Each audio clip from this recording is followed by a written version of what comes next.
It's a beautiful Sunday, y'all. It's like in the 60s this morning. Look at this.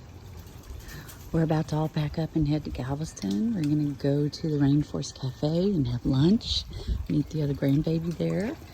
Us and the girls, all three girls. And Shady's husband too. And we're going to have a good time. My son is finishing moving stuff out of storage today, so he's not going. But I'm so excited to go somewhere with the family and just get out of the house and enjoy each other's company. It's going to be great. Going to be great.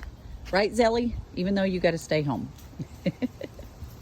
Anywho, everybody have a great day. And we will plan, let's see, maybe tonight or tomorrow night, because I think the rain is all gone, so we can safely do a night live.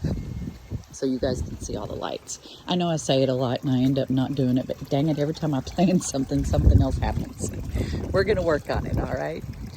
But you guys have a great day, and I'll be filming all day, so I'll take you with me. You guys have a great day, and we'll see you. Bye.